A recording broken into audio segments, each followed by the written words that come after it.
پاکستانی قوم کو، آج سب کو کہتا ہوں کہ تیاری کر لیں. ہم نے جیل بھرو تحریک کرنی ہے. انہوں نے ہمارے اوپر اب اسی طرح کا تشدد کیا. ساری میں اپنے نوجوانوں کو، قوم کو، لوگوں کو تیار کر رہا ہوں کہ اگر یہ سمجھ رہے ہیں کہ اس طرح کا تشدد کرتے رہیں گے اور چپ کر کے بیٹھے رہیں گے تو ہم بہتر یہ ہے کہ بجائے ہم توڑ پھوڑ کریں اور سڑکوں پہ نکلیں، جو ہماری پارٹی تیار ہوئی ہے اس وقت، ہم سارے تیاری کریں جیل بھرو تحریک کی. اور ہم انشاءاللہ پاکستان کے سارے جیلوں بھر دیں گے تاکہ ان کا شوق پورا ہو جیلوں کا، کہ اگر یہ سمجھ رہے ہیں کہ ہمیں اس سے خوف زدہ کر دیں گے اور ہم کسی طرح چپ کر کے پیچھے ہٹ جائیں گے اور اجازت دے دیں گے ان چوروں کو پھر سے اپنے اوپر مسلط کرنے کے لیے، تو یہ ہم ان کا شوق پورا کر دیتے ہیں. تو ساری پارٹی کو اور میں اپنی قوم کو آج کہنا چاہتا ہوں کہ وقت آ گیا ہے، ہم تیاری کریں. میں کال دوں گا، آپ سب تیاری کریں جیل بھرو تحریک کی. یہ اعتماد نہیں ہوگا کہ آج جو میں یہ فیکٹری بنا رہا ہوں، میں دکان بنا رہا ہوں، میں پیسے لگا رہا ہوں، اپنی محنت کے سرمایہ کاری کر رہا ہوں، جب تک مجھے یہ نہیں پتا چلے گا کہ یہ آگے بھی یہی سسٹم رہے گا، جب تک مجھے یہ اعتماد نہیں ہوگا کہ یہ قانون نہیں ایک دم بدل جائے گا، یہ اب سسٹم چلے گا، تب تک میں پیسے نہیں لگاؤں گا. بلکہ وہ یہ چھوڑیں کہ میں ملک میں نہیں لگاؤں گا، باہر سے بھی نہ کوئی پیسے لے کے آئے گا ملک کے اندر سرمایہ کاری کرنے کے لیے، اور اندر سے بھی آپ کے ہمارے جو سرمایہ کار ہے وہ کسی اور ملک میں جا کے پیسے لگائیں گے. اب دبئی میں جا کے کبھی پوچھیں پاکستانی بزنس مین وہاں کتنے کارخانے بھی چلا رہے ہیں، بزنس بھی چلا رہے ہیں، ان سے پوچھے تو صحیح کہ جب آپ کا ملک ہے آپ نے پاکستان میں کیوں نہیں پیسہ انویسٹ کیا، آپ کیوں دبئی میں جا کے پیسہ لگا رہے ہیں، اور ملیشیا میں بھی یہی ہے. تو وہ سب سے پہلی بات کہیں گے کہ یہاں ہمیں اعتماد ہے ان کے قانون کے اوپر، ہمیں یہاں رول آف لا نظر آتا ہے، اس لیے ہمیں اعتماد ہے کہ جو ہماری انویسٹمنٹ ہے، جو سرمایہ کاری ہے، ان کا قانون اس کی حفاظت کرے گا، اس لیے لوگ انویسٹ کرتے ہیں. اور ہماری جو سب سے بڑی طاقت ہے اوورسیز پاکستانی، جن 1 crore overseas Pakistani, 10 million overseas Pakistani ہیں. آپ یہ سمجھ جائیں کہ اگر ان میں سے میں پھر سے ایک فگر دیتا ہوں، 20 لاکھ بھی 15 سے 20 لاکھ پاکستان میں سرمایہ کاری کرنی شروع کر دیں تو ہمیں کوئی کسی کے سامنے ہاتھ پھیلانے کی ضرورت نہیں پڑے گی. لیکن وہ کیوں نہیں آتے یہاں؟ کیونکہ ان کو اعتماد ہی نہیں ہمارے انصاف کے نظام میں. بلکہ جو آئے تھے ہمارے دور میں، جو آئے تھے وہ سوچ رہے ہیں ملک چھوڑ کے جانے کا. اور وہ کیوں میں صرف 3-4 موٹی، زیادہ میں نے اور چیزوں پہ بات کرنی ہے، تو میں صرف آپ کو معیشت کے اوپر صرف فگرز دے دوں. جس دن ووٹ آف نو کانفیڈنس ہمارے خلاف سازش کے تحت کیا گیا تو ڈالر پاکستان میں 178 روپے کا تھا. 178 روپے کا ڈالر تھا جب vote of no confidence assembly میں دائر کیا گیا. آج ابھی 9 مہینے ہوئے ہیں، آج پاکستان کے اندر ڈالر 100 روپیہ مہنگا ہو چکا ہے. صرف اب 1 ہفتے کے اندر 50 روپیہ ڈالر مہنگا ہوا ہے. ہمارے 3 سال 8 مہینے کے اندر 55 روپیہ ڈالر مہنگا ہوا. یہاں صرف 1 ہفتے کے اندر 50 روپے ڈالر مہنگا ہوا ہے. میں کیوں ڈالر کا آپ کو بتا رہا ہوں کہ اس کے بہت بڑے اب آگے جا کے اس کے اثرات پڑنے لگے ہیں عام لوگوں کے اوپر. آپ جو سن رہے ہیں آپ سب کے اوپر اب اس کے اثرات آنے لگے ہیں کہ یہ آ چکے ہیں. مہنگائی آ چکی ہے.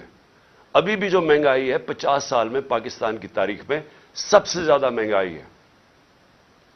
اس وقت جو عام انسان چیزیں خریدتا ہے، سب سے جو بنیادی چیز ہے وہ آٹا ہے. وہ 60 روپے کلو سے پہنچ گیا ہے 150 روپے پہ. یہ عام آدمی کھاتا ہے. اس کے علاوہ گھی کدھر سے کدھر گیا ہے.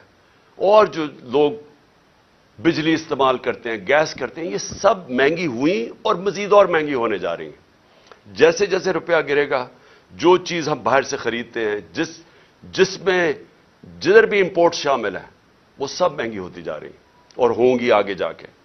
تو اس کے ابھی پورے اثرات آئے نہیں ہیں, آنے والے ہیں. تو یہ کیسے کون سی قیامت آئی تھی کہ پاکستان کے اندر اس طرح کی معیشت ڈوبنے کے اوپر کھڑی ہے؟ کیا ہوا ہے؟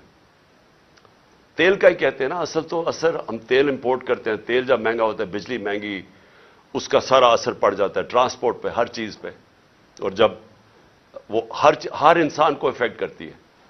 تو تیل پھر سے میں بتا دوں کہ ہمارے دور میں $110 سے $115 بیرل پہ گیا تھا.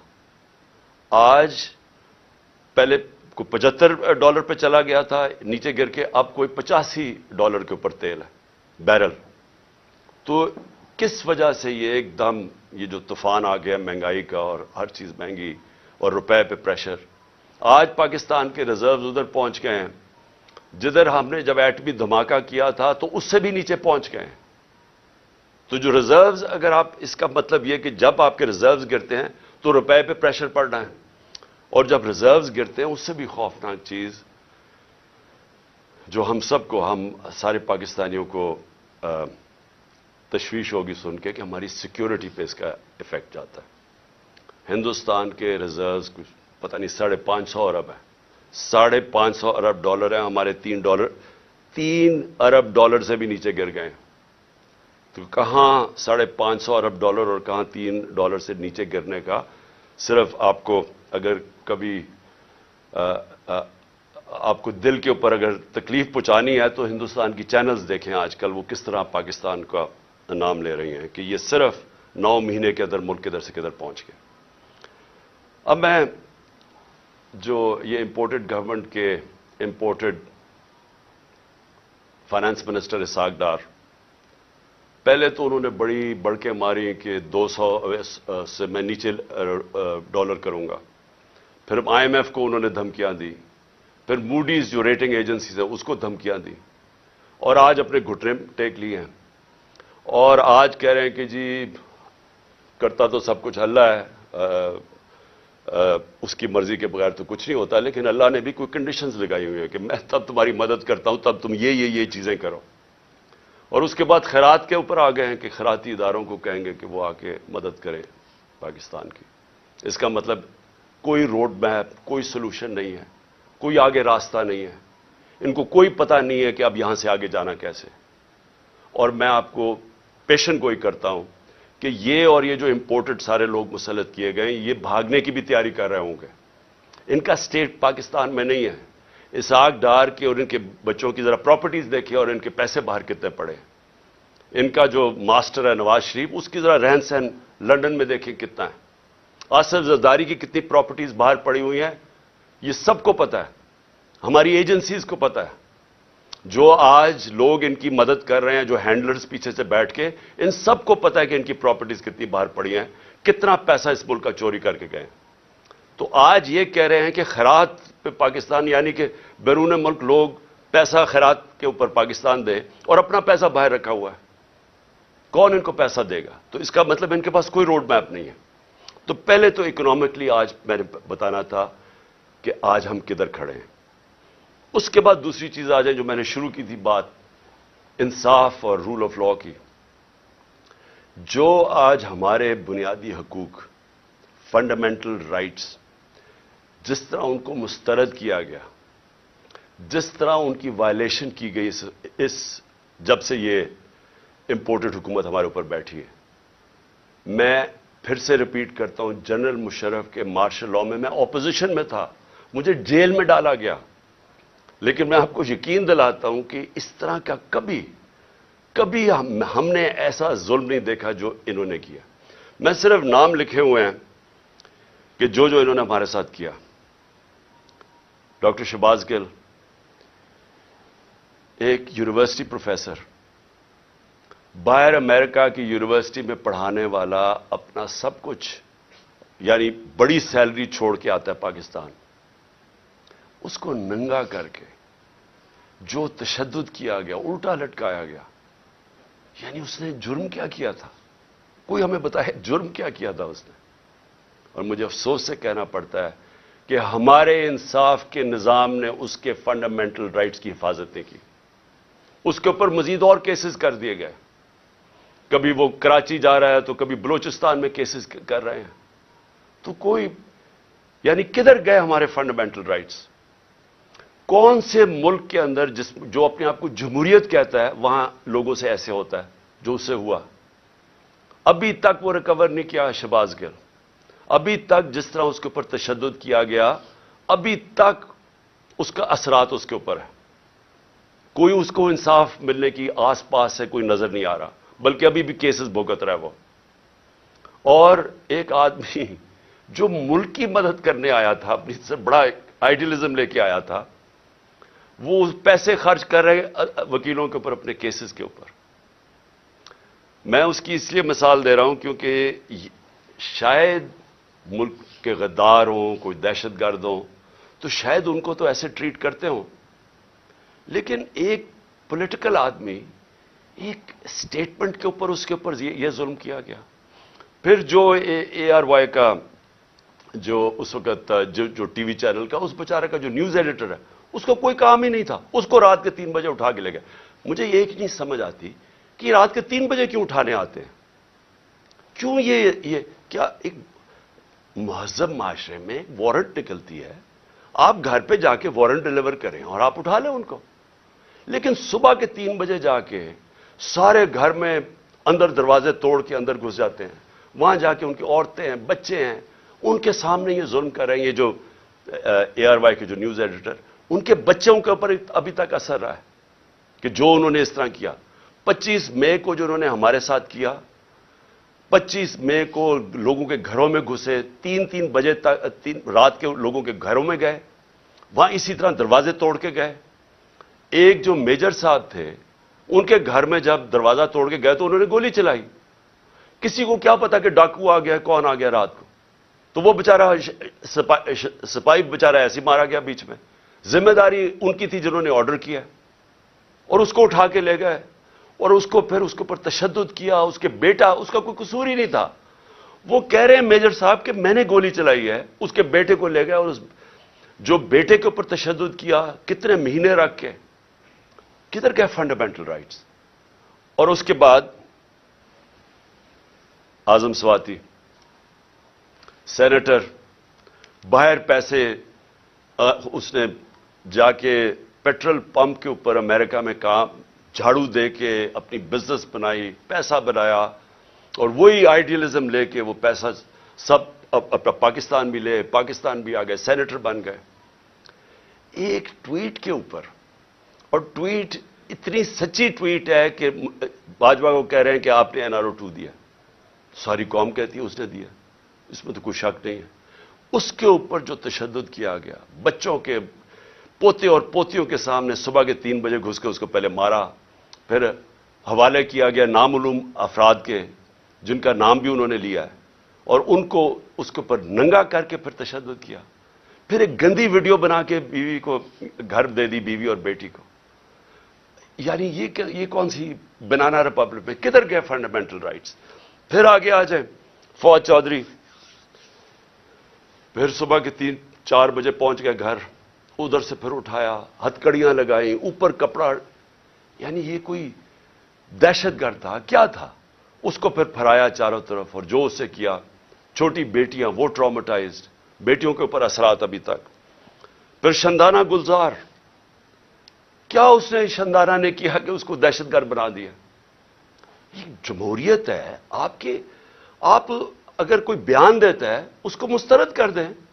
یہ کیسے ہو گیا کہ اس کے بیان کے اوپر اس کو دہشت گرد بنا دیا, اس کے اوپر کیس کر دیا دہشت گردی کا؟ پھر شیخ رشید کو پہلے, اور فواد چودھری کو ہائی کورٹ 4 دفعہ ہائی کورٹ نے آئی جی کو کہا کہ میرے سامنے فواد کو لے کے آؤ. آئی جی نے کوئی پرواہ نہیں کی, کہیں اور سے آرڈر مل رہے تھے, کوئی فکر نہیں کی انہوں نے. اور پھر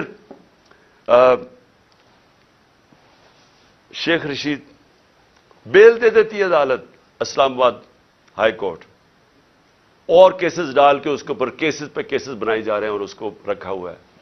ایک کتنی دفعہ شیخ رشید منسٹر بن چکے ہیں, عمر ان کی 75 سال ہے, رات کو ہتھکڑیاں باندھ کے ان کو کمرے میں رکھا ہے, ان کے اوپر کپڑا ڈالا رکھا ہے. یعنی یہ میں اپنے انصاف کے نظام کو آج پوچھ رہا ہوں, کدھر گئے ہمارے فنڈامنٹل رائٹس؟ اور پھر میں گنانا چاہتا ہوں, عمران ریاض کو اٹھایا. ہر وہ آدمی جو رجیم چینج کے جو صحافی خلاف ہے, ہر اس آدمی کو سنگل آؤٹ کیا انہوں نے. ہر اس آدمی کے اوپر, جس طرح عمران ریاض کو یہ دوسری دفعہ اٹھا کے لے کے گئے تھے, ارشد شریف کی جو سارے اس ملک کے لیے جو سب سے دردناک کہانی ہے صحافیوں کی تاریخ میں, جو اس سے کیا گیا, ملک سے باہر پر قتل کیا گیا, اس کو شہید کیا گیا. ایاز ضمیر, سمیع ابراہیم, غلام حسین, جو لوگ رجیم چینج کے خلاف لکھتے تھے, تنقید کرتے تھے, ان ساروں کو باری باری کہیں نہ کہیں ان کو ڈرایا, دھمکایا, اٹھایا گیا. سوشل میڈیا کے ہمارے لڑکے, انہوں نے مجھے ایسی کہانیاں سنائی ہیں جو ہمارے نہیں بھی تھے, انہوں نے لوگوں نے آ کے بتایا ہے, جو ویسے سوشل میڈیا پہ جو تنقید کر رہے تھے, ان کو راتوں کو اٹھایا, ان کو بھی لے کے گئے, کہیں کو ننگا کیا, وہی ایک سٹینڈرڈ چیز تھی. خالد گجر ہمارے ایم این اے کے کینڈیڈیٹ ہیں, ان کے بھائی شبیر گجر ایم پی اے رہ چکے ہیں. کل رات ان کے اوپر پولیس پہنچ کے ان کے گاؤں کے اوپر سراؤنڈ کر دیا, گاڑیاں توڑی وہاں.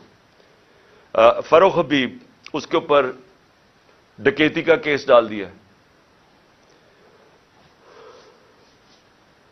میرے اوپر اب میں اپنے 60 ایف آئی آر ہے میرے اوپر. اور جو سب سے حیران کن چیز یہ ہے کہ اگر میں ایکس پرائم منسٹر ہوں, اپنی ایف آئی آر نہیں کٹوا سکا, اور اس کے بعد جو جے آئی ٹی بنی تھی, جو چیزیں نکال رہی تھی, جس میں واضح ہو گیا کہ اور وہ لوگ شامل تھے جن کو میں نے 3 نام جو نامزد کیے تھے کہ جو ایف آئی آر میں, وہ واضح ہو گیا کہ وہ اس کے پیچھے ہیں.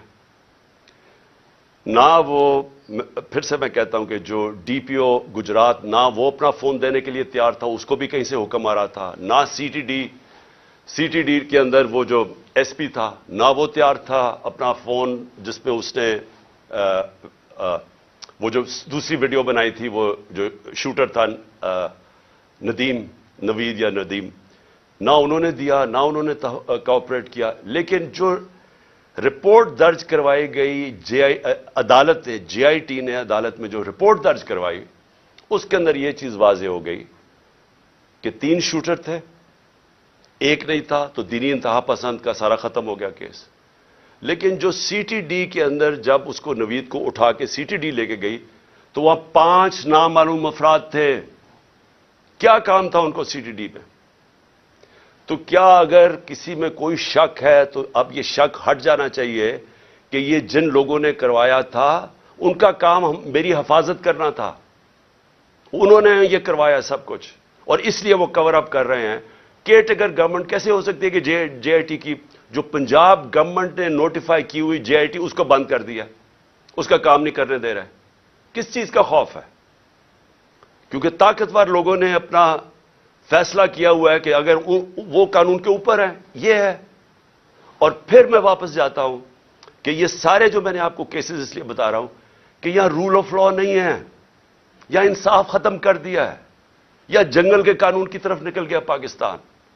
اور کوئی ملک جدھر انصاف اور رول آف لا نہیں ہے, وہاں خوشحالی نہیں آ سکتی. یہ ہم اندھیرے کی طرف لے کے جا رہے ہیں. اور یہ مزید جتنی یہ اور کوششیں کر رہے ہیں, جتنا ہمیں ڈرانے دھمکانے کی, یہ صرف ثابت کر رہے ہیں کہ اس ملک میں مائٹ از رائٹ ہے, جس کی لاٹھی اس کی بھینس, کہ کوئی انصاف نہیں ہے کمزور کو. یہ ثابت کر رہے ہیں کہ یہ جو لوگ اوپر بٹھائے ہوئے ہیں ہمارے, ان کا صرف مقصد ہی ایک ہے کہ کسی نہ کسی طرح اپوزیشن کو ڈرا دھمکا کے ختم کرو, تاکہ یہ ختم ہو جائے. تو پھر وہ جو میں جس کا نام 12th مین بھی رکھا ہوا ہے, وہ لڑنے سے بھاگا آئے, جب وہ سمجھ جائے کہ اب گراؤنڈ تیار ہو گئی ہے, تو تب وہ آ کے الیکشن جیت کے تو کہے جی دیکھیں بہت بڑا مارکا مارا. یہ صرف گیم پلان ہے. لیکن جو تیسرا میرا پوائنٹ ہے کہ جو پولیٹیکل اس وقت جو ہمارے ملک میں پولیٹیکل انسرٹنٹی ہے, جس کی وجہ سے کبھی بھی معیشت ہماری کبھی بھی وہ استحکام اس میں نہیں آ سکتا جب تک آپ پولیٹیکل سٹیبلٹی نہ لے کے آئیں. تو ہم نے جب فیصلہ کیا، میں نے فیصلہ کیا کہ ہم اپنی 2 گورنمنٹس کو ڈیزالو کرتے ہیں، پختونخوا اور پنجاب کو، تو اس کے پیچھے اپنا ملک کا سوچ رہا تھا کہ میں نے سوچا کہ اگر ہم، آئین کہتا ہے کہ جیسی آپ اپنی گورنمنٹ ڈیزالو کرتے ہیں، جو گورنر ہے اس نے 90 دن کے اندر الیکشن کی ڈیٹ دینی ہے. یہ پاکستان کا آئین ہے. میں نے وہ آئین سوچ کے اپنی گورنمنٹس کو ڈیزالو کیا تھا، اور مجھے تب لوگ کہتے گئے ہمارے کہ یہ نہیں کریں گے، کہ یہ جو طاقتور لوگ ہیں یہ نہیں ہونے دیں گے. اور انہوں نے پوری پہلے کوشش کی کہ کسی نہ کسی طرح ہمیں پنجاب میں کانفیڈنس ووٹ نہ ملے، پھر کہ ہم ڈیزالو نہ کر سکے تھے، ڈرایا دھمکایا، یہاں آ کے بیٹھ گئے وہ طاقتور ہینڈلرز، اور انہوں نے پوری کوشش کی. لیکن اللہ، ایک پلان اوپر والے کا بھی ہوتا ہے نا، وہ کامیاب ہو گیا. ہمیں 186 ووٹ مل کے، اور ہم نے اپنی گورنمنٹ، جب کانفیڈنس مل گیا ووٹ، ہم نے اپنی گورنمنٹ ڈیزالو کر دی. اب یہ سارا ملک اب تماشا دیکھ رہا ہے کہ ابھی تک 18 دن ہو گئے ہیں، دونوں گورنرز نے ڈیٹ نہیں دی الیکشن کی، اور یہ جیسے ہی 90 دن ختم ہوں گے تو ساری قوم سمجھ جائے کہ اس کے بعد یہ آرٹیکل 6 لگے گا ہر کوئی جو گورنمنٹ میں بیٹھا ہوگا، کیونکہ وہ بالکل گورنمنٹ، جو بھی گورنمنٹس ہوں گی انلیگل ہو جائیں گی، وہ آئین کے خلاف ہو جائے گی. اور جو بھی یہ کوشش کر رہا ہے کہ کسی طرح اس کو آگے کھینچا جائے، اور وہ ہمیں پتہ ہے کون کوشش کر رہے ہیں. ایک تو یہ جو امپورٹڈ ڈاکو بیٹھے ہوئے ہیں ہمارے اوپر، یہ خوف زدہ الیکشن سے، ان کو پتہ ہے کہ الیکشن میں یہ جیت نہیں سکتے، اور انہوں نے تیاری کی ہوئی تھی کہ جتنا ٹائم گزرتا رہے گا اس کے اندر یہی حربے استعمال کر کے ہمیں کمزور کرتے جائیں گے، FIRs کاٹتے جائیں گے. عمران خان کی جیل کی پلان کیا ہوا ہے کہ اس کو جیل میں ڈالیں گے، اور پھر ہمارے جو سینئر لوگ ہیں ان کو اسی طرح ہراساں کرتے جائیں گے، جو بولنے والا ہوگا اس کا منہ بند کرنے کی کوشش کریں گے. تو یہ ان کا پلان تھا کہ یہ آہستہ آہستہ جب بالکل ہم کمزور ہو جائیں گے تو تب پھر یہ الیکشن کی کوئی ڈیٹ دیں گے. لیکن ہم نے یہ جو اپنی گورنمنٹ ڈیزالو کر کے اب جو سارا پاکستان آج پاکستان کی عدلیہ کی طرف دیکھ رہا ہے، اور میں یہ امید رکھتا ہوں کہ ہماری عدلیہ آئین کے ساتھ کھڑی ہوگی، کیونکہ اگر یہ 90 دن سے اوپر جاتا ہے تو یہ پاکستان کے آئین نہیں، پاکستان کے رول آف لا نہیں، یہ ساری پاکستان کی جمہوریت اس وقت ختم ہو جاتی ہے. اس کا مطلب جمہوریت نہیں ہے یہاں، کیونکہ جمہوریت تو چلتی ہے آئین کے اوپر. تو لہٰذا یہ سب اب سارا قوم تماشا دیکھ رہی ہے کہ کیا 90 دن میں الیکشن ہوگا یا نہیں ہوگا.